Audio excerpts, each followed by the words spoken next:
Magandang araw, ako po si JM De Jesus para sa Pasada Balita ngayong alas 2. Nagsimula na ang pagsasanay sa pagitan ng mga sundalong Pilipino at Australiano na tinaguriang Philippines-Australia Exercise Amphibious Landing Operations o ALON 2025. Isinasagawa ang military exercises sa Fort Magsaysay sa Palayan City, Nueva Ecija at ibang training area sa Dalawigan, bukod pa sa Joint Operational Area ng AFP Northern Luzon Command at AFP Western Command.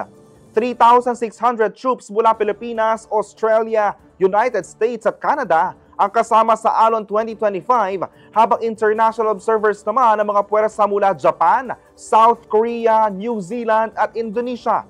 Pangunahing makikibahagi ang Philippine Army 84th Infantry Victorious Battalion at 7th Infantry Kaugnay Division sa Field Training Exercise o FTX na kinabibilangan din ng Philippine Air Force at ng Australian Defense Force. Kabilang sa mga aktibidad ang combat shooting, jungle operations, live fire exercises at urban combat na suportado ng armor, artillery at engineering units. Layunin nitong palakasin ang operational readiness at effectiveness ng mga sundalo sa iba't ibang lugar na may bakbakan o labanan. Highlight sa isasagawang FTX ang Combined Live Fire Exercise sa Combat Readiness Training Area na naturang kampo sa August 27.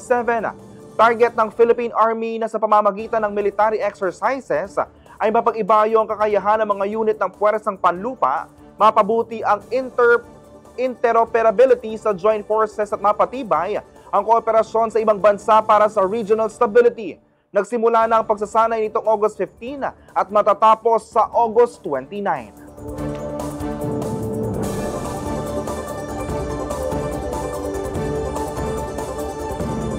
Para sa iba pang balita at updates, tutok lang sa Pasada Balita mamayang alas 4 ng hapon. Ako po si JM De Jesus. Magandang araw.